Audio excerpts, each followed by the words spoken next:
Hello students, I am खुशी Jain, your science teacher. आज हम अपना साइंस का चैप्टर नंबर 11 करेंगे, air, water and weather. So let's start the chapter.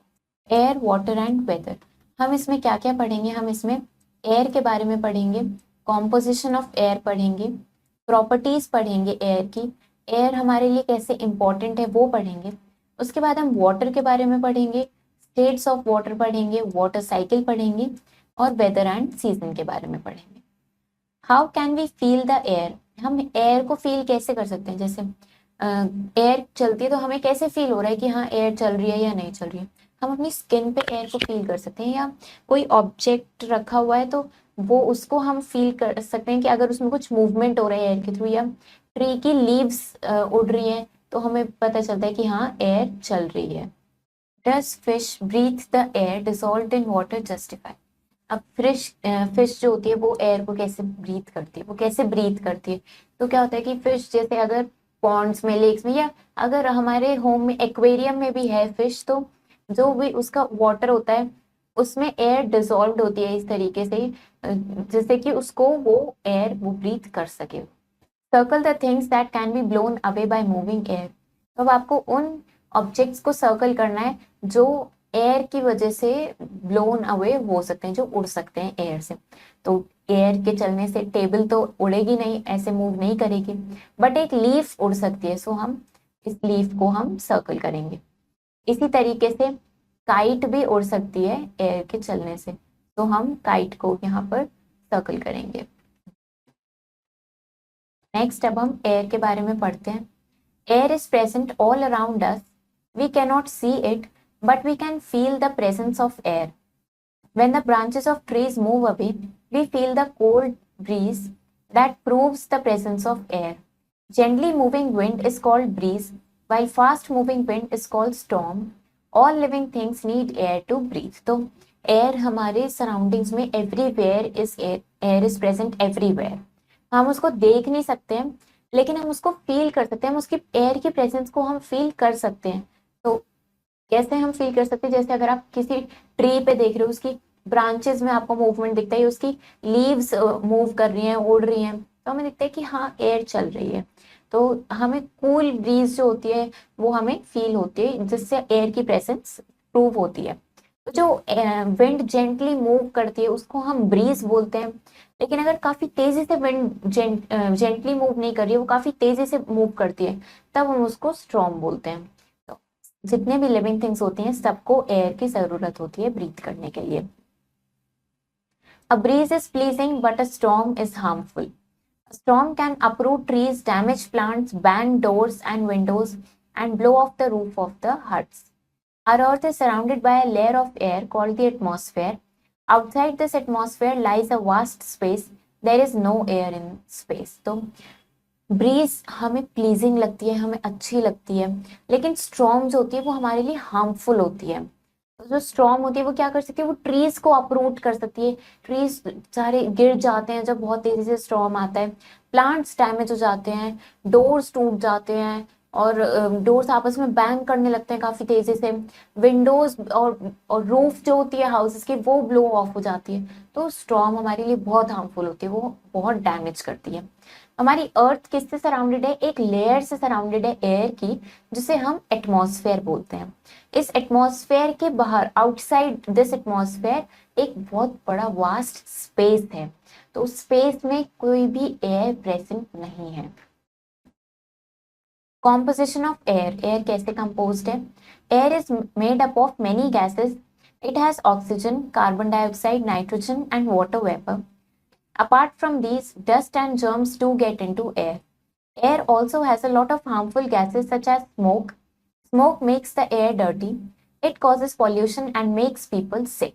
तो एयर कैसे बनी होती है? काफी सारी गैसेस के मिक्सचर से एयर बनी होती है। इसमें ऑक्सीजन भी होती है, कार्बन डाइऑक्साइड भी होती है, नाइट्रोजन भी होता है, वाटर वेपर भी होता है, और इनसे भी अलग काफी सारी गैसेस एयर में प्रेजेंट होते हैं। अब इन गैसेस से अलग इसमें डस्ट भी होते हैं, जर्म्स भी होते हैं। तो एयर में काफी हार्मफुल गैसेस भी होती है, जैसे कि स्मोक भी होता है। स्मोक क्या करता है? एयर को डर्टी बनाता है, वो पॉल्यूशन भी कॉज करता है और लोगों को बीमार भी करता है। Why should you wash your hands before eating even if you have not touched anything dirty? तो आपको अपने हैंड्स क्यों वॉश करने चाहिए कुछ भी खाने से पहले, भले ही आपने कुछ किसी भी डर्टी ऑब्जेक्ट को आपने टच नहीं किया, फिर भी आपको अपने हैंड्स क्यों वॉश करने चाहिए? क्योंकि एयर में भी डर्ट प्रेजेंट है। हम भले ही हम किसी ऑब्जेक्ट को टच नहीं कर रहे हैं, but dust is present everywhere, germs हैं, तो हमें कुछ भी खाने से पहले अपने हैंड्स को अच्छे से वॉश करना चाहिए। Properties of air. Air is a mixture of many gases such as nitrogen, oxygen, carbon dioxide, water vapor, and some other gases. Air takes up space. That is why a balloon gets bigger when we blow air into it. Air has weight. Air always blows in a certain direction. The movement of different objects along with air tells us about the direction in which the air is blowing. So, air क्या है? Mixture of gases है, जैसे कि nitrogen, oxygen, carbon dioxide, water vapour और काफी सारी other gases का वो मिक्सचर है।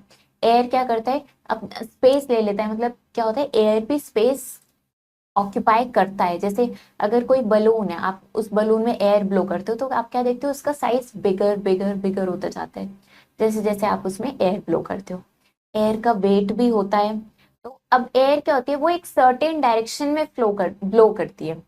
तो जो मूवमेंट होता है डिफरेंट ऑब्जेक्ट्स का, जिस डायरेक्शन में वो ऑब्जेक्ट्स मूव करते हैं, उनके ऑब्जेक्ट के मूवमेंट से हमें पता चलता है कि एयर इस डायरेक्शन में मूव कर रही है। एयर इज इम्पोर्टेंट, एयर हमारे लिए इम्पोर्टेंट है। It helps us to breathe and live, हमें सांस लेने में हेल्प करती है, हमें सर्वाइवल में हेल्प करती है। It helps gliders and hot air balloons to move. It helps to dry clothes. It helps to sail boats. It brings clouds and causes rain. It is filled into the tyres and of vehicles. तो वो gliders को help करती है, hot air balloons को help करती है move करने में। ग्लाइडर्स मतलब एरोप्लेन्स, जेट्स, इन सबको हेल्प करती है मूव करने में। वो हमारे क्लोथ्स को ड्राई करने में हेल्प करती है, बोट्स को सेल करने में हेल्प करती है, और क्या करती है, एयर क्लाउड्स को लेके आती है और फिर रेन होती है। तो और टायर्स में, जो व्हीकल के टायर्स होते हैं, उनमें भी एयर फिल्ड होती है। Clean air. Clean air does not have any smell or color. Clean air keeps us healthy. Just like the human beings, plants and animals also need clean air to live. A place with a large number of plants has clean air. A forest therefore has clean air. Cities do not have clean air. This is because cities have a large number of motor vehicles and factories which add harmful gases into the air. Clean air क्या होती है? Clean air, आप कौन सी air को आप clean air consider करोगे? जिस air में कोई भी स्मेल नहीं है या कोई कलर नहीं है, उसे हम क्लीन एयर बोलते हैं। वो क्लीन एयर क्या करती है, उनमें हेल्दी रखती है। तो जिस तरीके से ह्यूमन बीइंग्स को एयर की जरूरत होती है, उसी तरीके से प्लांट्स और एनिमल्स को भी क्लीन एयर की जरूरत होती है अपने सर्वाइवल के लिए। तो एक वो प्लेस जहाँ पे बहुत सारे प्लांट्स होंगे, वहां पे क्लीन एयर प्रेजेंट होगी। इसीलिए जब हम फॉरेस्ट को देखते हैं तो फॉरेस्ट में क्लीन एयर प्रेजेंट होती है, हमें बहुत अच्छा लगता है वहां पे। हम जब जाते हैं, हम वहां ब्रीथ करते हैं क्लीन एयर में। तो लेकिन जो सिटीज होती है, वहां पे क्लीन एयर प्रेजेंट नहीं होती है, क्योंकि सिटीज में क्या होता है, इतने सारे लार्ज व्हीकल्स होते हैं, इतने सारे मोटर व्हीकल्स होते हैं, फैक्ट्रीज होती हैं, तो सब में पॉल्यूशन होता है, क्लीन एयर नहीं होता, हार्मफुल गैसेस होती है वहां एयर में। नेक्स्ट अब हम वाटर के बारे में बात करते हैं। We need water for many daily activities such as bathing, cooking, watering plants, washing clothes, and so on. Plants and other animals also need water to live. Rain is the main source of water on earth. It helps to fill rivers, ponds, lakes, and oceans. The water present in the water bodies is called surface water. तो हमें water चाहिए अपनी काफी सारी daily activities को perform करने के लिए। आपको वाटर चाहिए, जैसे आपको बाथिंग के लिए वाटर चाहिए, आपको कुकिंग के लिए वाटर चाहिए, आपको प्लांट्स को वाटर करना होता है, क्लोथ्स वॉश करने होते हैं। तो इन सारी चीजों में के लिए आपको वाटर की नीड होती है। जैसे प्लांट्स या काफी सारे ऐसे एनिमल्स भी हैं जिनको वाटर चाहिए अपने सर्वाइवल के लिए। तो अर्थ पे मेन सोर्स ऑफ वाटर क्या है? रेन। वो क्या करता है, उस रेन से क्या होता है, रिवर्स, पॉन्ड्स, लेक्स, ओशंस, ये जितनी भी चीज होती हैं सब रेन से फिल हो जाती हैं। तो जो वाटर बॉडीज में वाटर प्रेजेंट होता है उसे हम सरफेस वाटर बोलते हैं। Some of this water also goes into the ground. This is called groundwater. We get this water by digging wells through hand pumps or tube wells. Water covers about 3/4 of the Earth's surface, but fresh water is available in a very small quantity of the total water on the Earth. The rest is either in the form of sea water that is salty or as ice caps in polar regions. That is why we often hear about water scarcity at many places. तो अब क्या होता है कि जो seize, river, lake, oceans में water present होता है उसको हम सरफेस वाटर बोलते हैं. अब लेकिन कुछ रेन वाटर क्या होता है ग्राउंड में अंदर सोक हो जाता है, उसे हम ग्राउंड वाटर बोलते हैं. अब हम उस वाटर को यूज कैसे करें, उसके लिए हम वेल्स डिग करते हैं, हैंड पंप्स और ट्यूब वेल्स की मदद से हम उस वाटर को यूज करते हैं. हमारी अर्थ का जो सरफेस है उसका अराउंड 3/4 सरफेस वाटर ने कवर कर रखा है, लेकिन फिर भी हम बोलते हैं वाटर को बचाना चाहिए. इतना सारा पानी है हमारी अर्थ में, फिर भी हम बोलते हैं कि हमें वाटर को सेव करना है. वाटर की स्कार्सिटी हो रही है, काफी जगह पे वाटर की कमी हो रही है, वाटर नहीं मिल रहा है. इतना सारा पानी होने के बाद भी हम ऐसा क्यों बोलते हैं? क्योंकि अर्थ पे 3/4 वाटर है, लेकिन वो फिट टू ड्रिंक नहीं है, वो क्लीन वाटर नहीं है, वो हम ऐसा वाटर नहीं है कि हम उसको कंज्यूम कर सके, हम उसे यूज कर सके. तो इस 3/4 वाटर में से काफी स्मॉल क्वांटिटी ऑफ वाटर ऐसा है जो हमारे लिए फिट टू ड्रिंक है, जिसे हम यूज कर सकते हैं. ऐसा बहुत कम वाटर है, इसी वजह से काफी जगहों पे वाटर की स्कार्सिटी भी हो जाती है. तो क्योंकि काफी small quantity of water present है जो हम यूज कर सकते हैं, फ्रेश वाटर जिसे हम कहते हैं. और कुछ वाटर जो है वो सी वाटर में, जैसे वो सॉल्टी है, उसे हम ड्रिंक नहीं कर सकते हैं. इसी तरीके से कुछ आइस कैप्स की फॉर्म में वाटर है पोलर रीजन्स पे, उसे भी हम यूज नहीं कर सकते हैं. States of water. You probably know that water has no shape. It takes the shape of container you put it in. However, water exists in three states: solid, liquid, and gas. The three states of water are interchangeable. If you keep liquid water in the refrigerator, it changes into solid ice. The process by which liquid water changes into solid ice on cooling is called freezing. If water is heated for some time, it slowly disappears. It changes into water vapor. Water vapor is a gas. The process by which liquid water changes into water vapor on heating is called evaporation. On boiling, water vapor touches a surface that is cooler than itself. The vapor changes back into liquid form. The process by which water vapor changes into liquid water on cooling is called condensation. तो अब water की क्या क्या states होती है उनके बारे में पढ़ते हैं. आपको बेसिकली क्या पता है कि वाटर की कोई शेप नहीं होती है? सही बात है, वाटर की कोई शेप नहीं होती है, उसको हम जिस भी कंटेनर में पुट कर देते हैं वो उसी कंटेनर की शेप ले लेता है. लेकिन अगर हम बात करें तो वाटर बेसिकली 3 मेन स्टेट्स में एग्जिस्ट करता है: सॉलिड, लिक्विड एंड गैस. तो अब ये जो तीनों स्टेट्स होती हैं वाटर की, ये इंटरचेंजेबल होती है. मतलब आप सॉलिड वाटर को लिक्विड में कन्वर्ट कर सकते हो, लिक्विड को गैस में, ये सारी स्टेट्स इंटरचेंजेबल है. तो अगर आप लिक्विड वाटर को रेफ्रिजरेटर में रखते हो तो क्या होता है कि आप जब वाटर को फ्रीजर में रख देते हो तो क्या होता है, आइस बन जाता है, वो सॉलिड स्टेट में कन्वर्ट हो जाता है, वो सॉलिड आइस बन जाती है लिक्विड वाटर. तो इस प्रोसेस को, जिसमें लिक्विड वाटर सॉलिड आइस में कन्वर्ट हो जाता है, उसे हम फ्रीजिंग बोलते हैं. अब इसी तरीके से वाटर को अगर आप हीट करते हो तो क्या होता है कि वो डिसअपियर हो जाता है. जैसे आप वाटर को बॉईल करते हो अगर, तो क्या होता है कि वो वाटर वेपर की फॉर्म में कन्वर्ट हो जाता है, और वाटर वेपर क्या है, गैस है, तो वो डिसअपियर होना शुरू हो जाते हैं.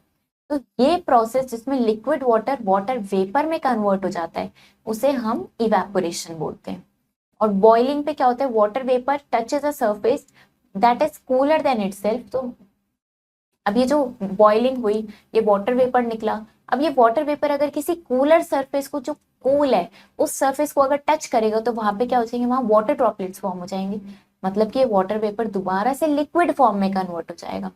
इस प्रोसेस को, जिसमें वाटर वेपर लिक्विड फॉर्म में कन्वर्ट हो जाता है, लिक्विड वाटर में कन्वर्ट हो जाता है on cooling, is known as condensation. हमने फ्रीजिंग, इवेपोरेशन और कंडेंसेशन तीनों स्टेट्स पढ़ी हैं वाटर की, जिसमें वो कन्वर्ट हो जाती है, जो इंटरचेंजेबल होती हैं. अब हम वाटर साइकिल पढ़ते हैं. The 3 forms of water keeps changing in nature. When the water present in ocean, rivers and ponds get heated due to the heat of the sun, it changes into water vapor. This is called evaporation. This water vapor rises up and cools down to form water droplets. This process is called condensation. These droplets together form a cloud and lead to rainfall. This process is called precipitation. Through this, the water bodies like oceans and rivers get back water. In cold region, these water droplets freeze and fall as snow. तो अब जो हमने ये 3 forms पढ़ी water की, ये आपस में चेंज होती रहती हैं। अब क्या होता है कि जो वाटर प्रेजेंट है ओशियन, रिवर्स और पॉन्ड्स में, ये हीट हो जाते हैं। कैसे हीट होता है? ये सन की हीट से ये हीट अप हो जाता है और ये वाटर वेपर में कन्वर्ट हो जाता है, जिसे हम इवेपोरेशन बोलते हैं। अब ये वाटर वेपर जब ऊपर राइज करता है, ये वहां पे कूल डाउन होता है और वाटर ड्रॉपलेट्स के फॉर्म में कन्वर्ट हो जाता है। इस प्रोसेस को हम कंडेंसेशन बोलते हैं। फिर ये ड्रॉपलेट्स टुगेदर ये साथ में मिलती हैं और ये क्या बना लेती हैं? ये क्लाउड की फॉर्मेशन करती हैं, जिससे फिर रेनफॉल होती है, जिसे हम प्रेसिपिटेशन बोलते हैं। अब इससे क्या होता है कि जो वाटर बॉडीज है जैसे ओशियन और रिवर्स हैं, इन पे से जो पानी इवेपोरेट होके ऊपर राइज हुआ था, वो रेनफॉल की मदद से इनको वापस मिल जाता है। तो जितने भी कोल्ड रीजन होते हैं वहां पे ये वाटर ड्रॉपलेट्स फ्रीज हो जाती है और वहां पे ये रेनफॉल ना होके वहां पे स्नोफॉल होती है। फिर जैसे यहाँ पे हमें इस फिगर में दिख रहा है, पहले ये ओशियन और सीज, रिवर्स वगैरह से वाटर कलेक्ट होता है, कलेक्शन हमें दिख रही है। उसके बाद वो सन की हीट से वाटर इवेपोरेट होता है, जिससे वो ऊपर राइज करता है। वहां पे ऊपर वो कूल डाउन होता है, वाटर ड्रॉपलेट्स बनते हैं, वाटर वेपर की फॉर्म में बनता है, क्लाउड्स बनते हैं फिर, और उन क्लाउड से फिर रेनफॉल होती है, जिसे हम प्रेसिपिटेशन बोलते हैं, और वो वाटर वापस से सीज, रिवर्स और ओशियंस में आ जाता है। इस पूरे प्रोसेस को हम अपनी वाटर साइकिल बोलते हैं। नेक्स्ट अब हम वेदर के बारे में पढ़ते हैं। Weather refers to the day to day temperature and precipitation activity is the state of atmosphere. It describes the degree to which the atmosphere is hot or cold, wet or dry, calm or stormy, clean or cloudy. Weather keeps on changing dramatically due to factors of heat, wind, and moisture. It may be sunny in the morning and cloudy or windy in the noon at the same place. So, weather किसको refer करता है? जो day to day temperature हमारा change होता है उसे हम weather refer करता है। और प्रेसिपिटेशन क्या है? प्रेसिपिटेशन बेसिकली एक एक्टिविटी है, स्टेट ऑफ एटमॉस्फेयर है। तो ये क्या डिस्क्राइब करता है? कि वो डिग्री को डिस्क्राइब करता है वेदर, जिसपे एटमॉस्फेयर या तो बहुत ज्यादा हॉट है या बहुत ज्यादा कोल्ड है, वेट है या ड्राई है, काम है या स्टॉर्मी है, क्लीन है या क्लाउडी है। तो ये बेसिकली हमारा वेदर बताता है। वेदर क्या करता है? चेंज होता रहता है, काफी फैक्टर्स से चेंज होता है, जैसे हीट की वजह से चेंज हो जाता है, विंड से चेंज होता है, मॉइस्चर से चेंज होता है। मॉर्निंग में सनी हो सकता है और फिर क्लाउडी और विंडी हो सकता है, नून में कुछ भी हो सकता है सेम प्लेस पे। तो ये वेदर के अकॉर्डिंग चेंज होता है। नेक्स्ट अब हम सीजन के बारे में पढ़ते हैं। When the same kind of weather condition continues for a long period of time, it forms a season. In India, we generally have 5 seasons in a year: summer, rainy, autumn, winter and spring. तो क्या होता है कि जब ये weather काफी लंबे time तक सेम रहता है, तब वो उसे हम सीजन बोलते हैं। इंडिया में जनरली 5 सीजन होते हैं। कौन कौन से? Summer, rainy, autumn, winter and spring. तो अब हम इन सीजन के बारे में पढ़ते हैं। सबसे पहले समर सीजन पढ़ते हैं। The hot part of the year is called summer. In this season, days are usually very hot and long. It does not get dark until late in evening. People like to wear loose cotton clothes and drink more water during summers. People also enjoy eating mangoes and watermelons, which are summer fruits. तो summer season में क्या होता है? जो पूरे साल का, पूरे ईयर का जो हॉट पार्ट होता है वो है समर। इस सीजन में क्या होता है? डेज यूजुअली बहुत हॉट होते हैं और बहुत लॉन्ग होते हैं। इसमें काफी देर तक भी, इवनिंग तक भी, काफी लेट नाइट तक भी डार्क नहीं होता है इवनिंग तक। और इसमें हम लोग कैसे क्लोथ्स पहनते हैं? हम लूज कॉटन क्लोथ्स पहनते हैं और हम बहुत ज्यादा वाटर ड्रिंक करते हैं, हम लिक्विड्स ड्रिंक करते हैं, काफी ज्यादा कोल्ड लिक्विड्स ड्रिंक करते हैं। और लोग इसमें मैंगोज और वाटरमेलन्स को एंजॉय करते हैं, क्योंकि ये समर फ्रूट्स होते हैं हमारे, हम इनको एंजॉय करते हैं समर सीजन में। नेक्स्ट हम पढ़ते हैं रेनी सीजन के बारे में। After the hot summer comes the rainy season. It is also called the monsoon season. In rainy days, the sky is mostly overcast with clouds and sun rays are blocked. So the days are not very hot. However, the air is humid or moist. This usually makes us sweat. People while going out in rain wear raincoats and gumboots to prevent themselves from getting wet. Some people use umbrellas also. During this season, the rain fills up the dried lakes, ponds, rivers and other water bodies. Rainy season में क्या होता है? After this hot summer season, जब ये इतना गर्मी वाला summer season चला जाता है, इसके बाद आता है हमारा रेनी सीजन। अब इसमें क्या होता है? इसका दूसरा नाम क्या होता है? इसको हम मॉनसून सीजन भी बोलते हैं। इसमें रेनी डेज में क्या होता है? स्काई में आप देखोगे ज्यादातर क्लाउड से कवर रहता है स्काई। सन रेज तो ब्लॉक्ड रहती है, जिस वजह से ज्यादा हीट नहीं होती है, हॉट नहीं होते हैं इतने डेज। लेकिन एयर में काफी ह्यूमिड होता है या मॉइस्चर होता है, मॉइस्ट होता है, जिसकी वजह से हम काफी ज्यादा स्वेट करते हैं। और हम बाहर जाते हैं रेनी सीजन में तो हम रेनकोट्स पहनते हैं और हम गमबूट्स पहनते हैं, जिससे कि हम रेन से प्रोटेक्ट कर सके खुद को। लोग अम्ब्रेला का भी यूज करते हैं। इस सीजन में क्या होता है कि जितने भी ये जो पॉन्ड्स, लेक्स और रिवर्स या वाटर बॉडीज जितने भी ड्राई हो चुके होते हैं, वो रेन से फिल अप हो जाते हैं दोबारा। नेक्स्ट अब हम ऑटम सीजन के बारे में पढ़ते हैं। After the monsoon season comes the autumn season. It is neither too hot nor too cold. The leaves on the trees become dry, yellow and fall off the trees. Autumn season is known as fall. तो अब rainy season के बाद next हमारा autumn season आता है। ये ना ज्यादा बहुत ज्यादा हॉट होता है और ना ही काफी ज्यादा कोल्ड होता है। इसमें क्या होता है कि जो ट्रीज की लीव्स होती है वो ड्राई हो जाती हैं, येलो हो जाती हैं, और बेसिकली ट्रीज की लीव्स इसमें फॉल हो जाती हैं। इसीलिए ऑटम सीजन को हम फॉल भी बोलते हैं। नेक्स्ट अब हम विंटर सीजन पढ़ते हैं। In winters the weather becomes cold. Some places even receive snowfall. The days become shorter and nights become longer. People wear woolen clothes to keep themselves warm. In this season, people use heaters to keep their house warm. At nights, they use blankets or quilts. So, winter season में क्या होता है, weather बहुत ज्यादा cold हो जाता है। कहीं काफी सारी प्लेसेस पे तो स्नोफॉल भी होती है। यहाँ पे विंटर सीजन में डेज जो होते हैं वो शॉर्टर हो जाते हैं और नाइट्स काफी ज्यादा लॉन्ग हो जाती है। हम लोग इसमें वुलन क्लोथ्स पहनते हैं जो हमें वार्म प्रोवाइड करते हैं, हमें हमारी बॉडी को वार्म रखते हैं, कोल्ड से बचाते हैं।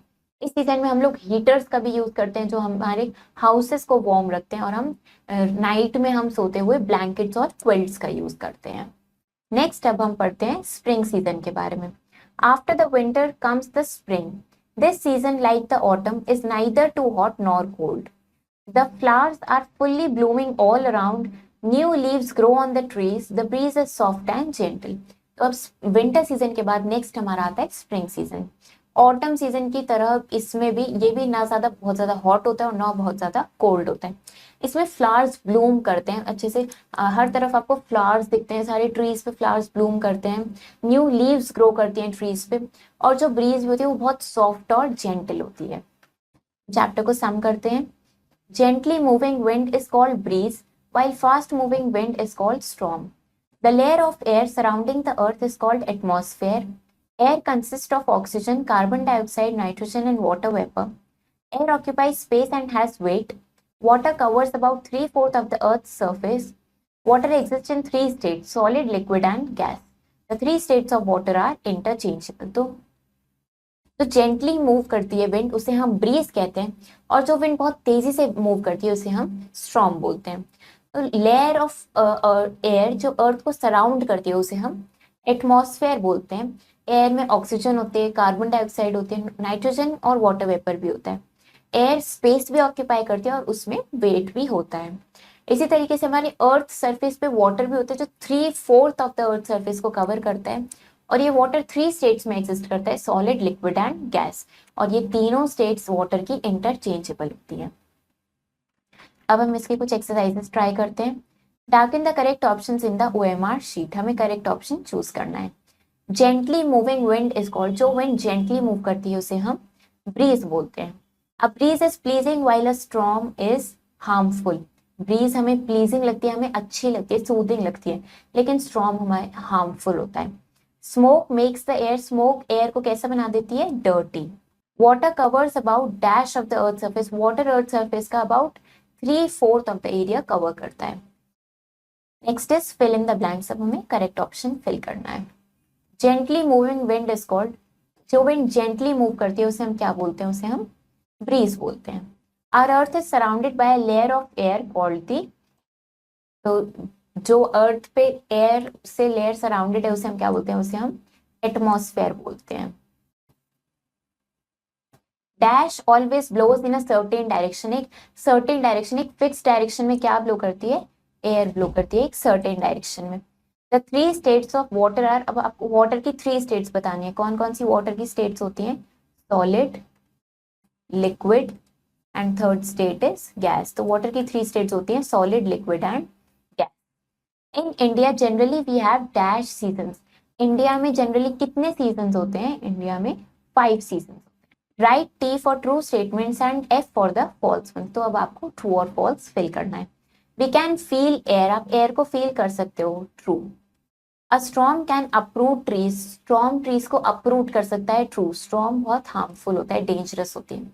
We need hot air for many activities, we need hot water for many activities, आपको काफी सारी एक्टिविटीज के लिए हमें हॉट वाटर की भी जरूरत पड़ती है, true. Air brings cloud and causes rain, air क्या करते हैं? क्लाउड को लेके आता है और फिर रेन होती है, true. The hot part of the year is called summer, जो ईयर का पूरे साल का हॉट पार्ट होता है उसे हम समर बोलते हैं, करेक्ट। तो चैप्टर हमारा फिनिश हो गया। इसमें हमने एयर के बारे में पढ़ा, हमने वाटर के बारे में पढ़ा और हमने वेदर के बारे में भी पढ़ा। हमने डिफरेंट टाइप्स ऑफ सीजन्स पढ़े, हमने स्टेट्स ऑफ वाटर पढ़ा, कैसे ये सारी चीजें हमारे लिए हेल्पफुल होती हैं, ये सब हमने पढ़ा। आई होप आपको ये चैप्टर समझ आया होगा। आप इस चैप्टर को अच्छे से रीड करो, इसके एक्सरसाइजेस ट्राई करो। हम मिलेंगे नेक्स्ट वीडियो में। Thank you and have a nice day.